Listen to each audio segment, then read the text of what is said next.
Welcome back to another reading and correcting with me, Kindar, the Tiger Writes, and Ty, the Tiger's supervisor.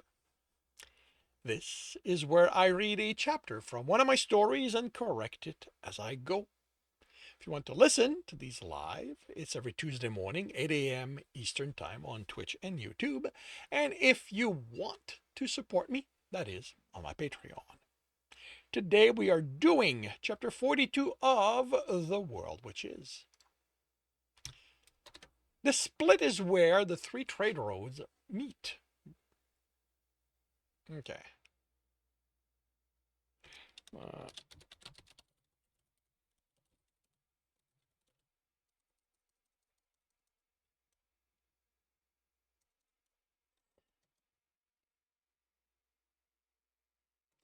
Brandon explained that the split... Okay, why aren't you liking this? Nah. Brandon explained that the split is where the three trade roads meet as we approached it. Before the system, there was a city there, but for a reason no one knows, it died.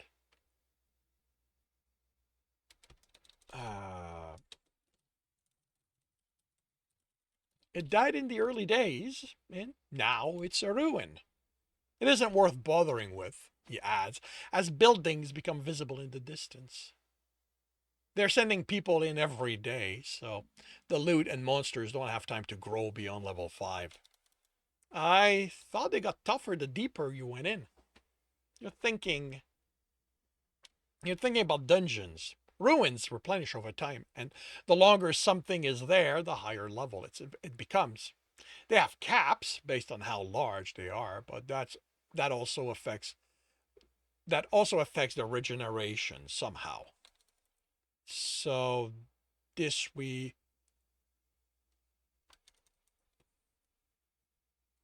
is only good for low-level explorers and anyone with a combat-based class at low level. We just get bonus to operating in them. Everyone gets something out of killing monsters. Not long after that, with the sun still a good hand's width from the horizon, the field around the three large buildings become visible, and they are filled with wagons. That doesn't look good, Ellen says. Should we push on? Let's check, Brendan replies. We might get lucky. I glance at Ellen, and she closes her mouth on her opinion. Not why I did it, but I'm glad not to listen to them bickering again. The grounds backpacked so hard that in places where liquids were emptied on it, it pools instead of soaking in. Wow, I was not... I don't want to think of what this place turns into when it rains. The closest one to the road is basically a box, patched together with fieldstone over what might have been a structure from before the system. The dining room seems small, but that might be because of how packed it is. We wait by the door while Brandon goes to the counter, and Silver keeps her violin case behind her, out of sight. He returns, shaking his head. The other one is less boring. It has a large ground floor with a section on one side having a second floor extended over part of the rest. And in what I'm guessing is the center of the building are two more floors with the roof extended to a point. The surface and this should really be better. Like, I'm going to have to look at for proper terminology, because he is the son of a carpenter, which means that his father almost had to have built houses, which would include a roof, which would include, him having talked about it.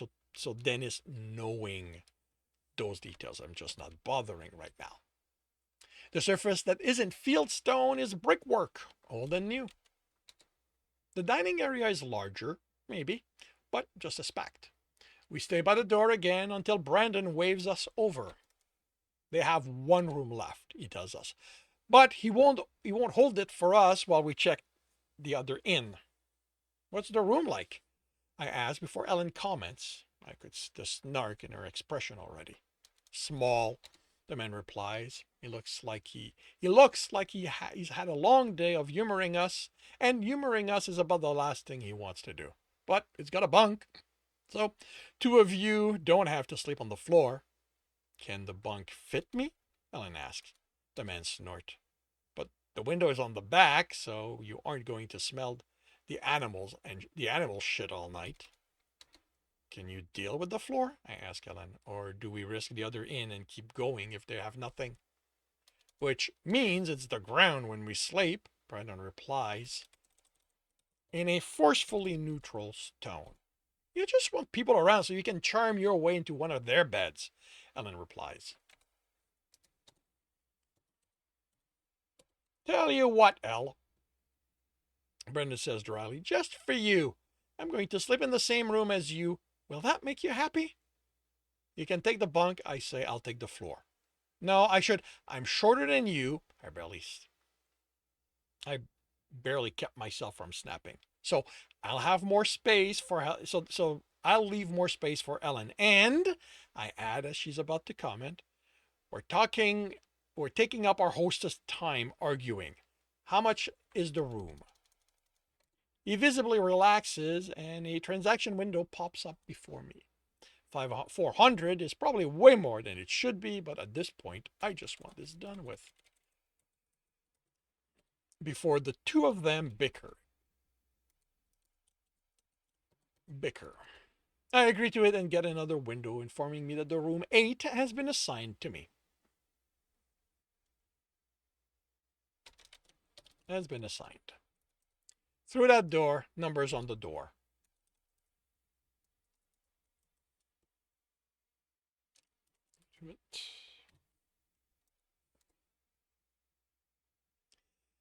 I motion for Brandon to get moving and place myself behind him.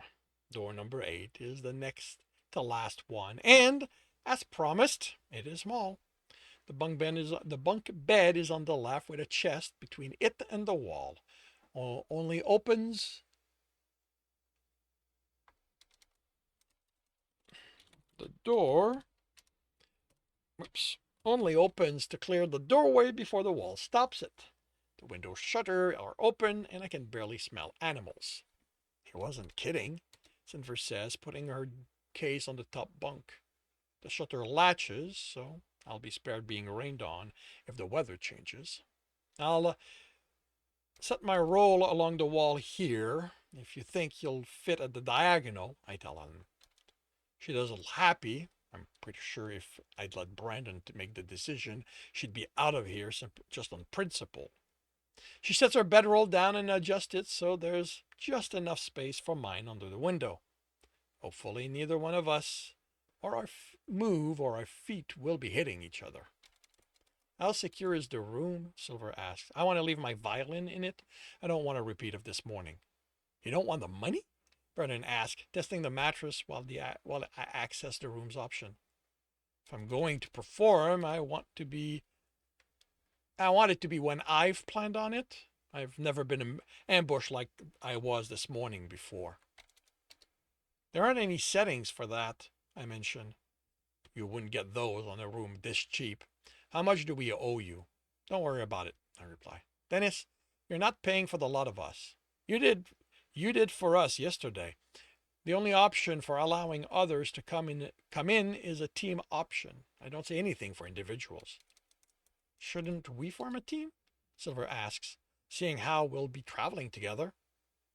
Brandon looks ready to argue with me about the room, then relents. Instead of saying anything, a pop-up appears inviting me to join Brandon Hill's team. Of course you set yourself up as leader, Ellen grumbles as I accept. The small window appears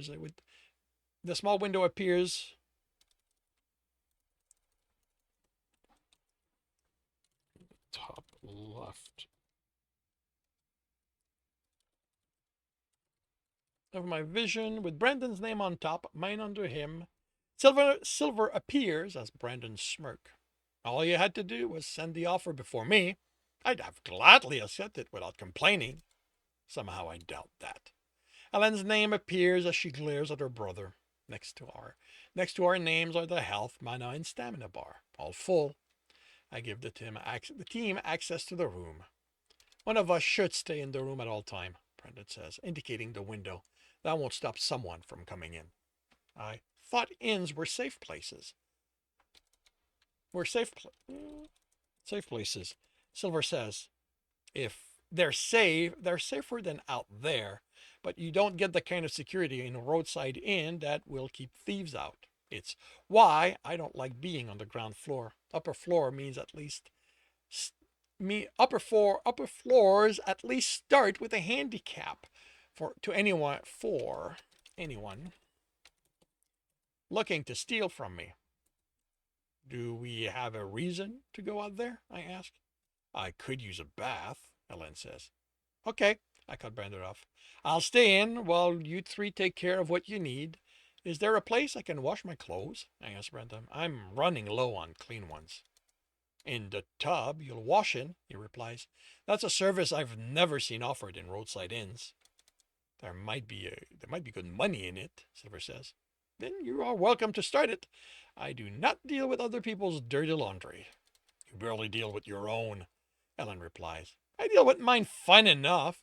I just don't need to smell the I just don't need it to smell of rose petals and honey every fucking. Can you stop? I ask, rubbing my temple. Can you two just not talk to each other instead of bickering? I'm not going to ask why you can't seem to stand one another, since I don't think that's any of my business, but Brandon, you asked Ellen to help. And Ellen, if being around him was going to be too hard for you, you should have told him no. You don't know him like. She closes her mouth as I look at her. He gets it.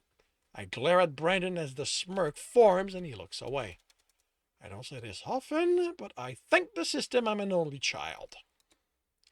The two of them leave the room, exchanging angry looks, and Silver gives me a reassuring smile as she follows them. Alone, I sit on my roll and rest my head against the wall. I hope I don't have to get between them every day. I forgo washing my clothes because there's nowhere to dry them. Hanging them in the room means they'll drip on me and Ellen. I'll figure something later. I get food on the way back and Silver heads out. Brandon is the last to return, and it's full dark by then. He reads a bit by the light from a medallion he wears, then it's dark and I try to sleep. It doesn't come easy. I keep wanting to move to make myself comfortable, but I'll hit Ellen's leg if I do. I guess I do fall asleep, because next thing I know, I'm startled awake by a weight on my stomach. Then someone curses as I turn to get it off. What? Silver exclaims. Watch it, Bran. Ellen complains sleepily. Fucking! A voice I don't recognize, and I fight to fully wake up. In the faint light coming from Brandon's medallion as he sits up, I make out a dark form tittering in the middle of the room. He lets out a pained cry when Ellen punches his leg without looking. Damn it, Bran! Hold it till morning! The light reflects on an edge as the man raises a fist, but Brandon catches it. He whines a punch, but curses that he gets caught in the underlip of the top bunk. I kick the back of the man's knee and he tumbles back over me. My attempt at putting him in a chokehold is interrupted by Brandon's added weight. Then it's one punch and the man's still. What's going on? Ellen demands, sitting up. Well, for one thing, Brandon replies, I don't have to go. He searches the man, then curses. Anyone have thieving skill? I can't get into his inventory. Why do you want to access that? I asked. Let me. Ellen says something my mind refuses to understand, and light shimmers over her finger. She reaches past Brandon and touches our assailant. Inventory slot appear over him, translucent. Brandon, okay, you know what?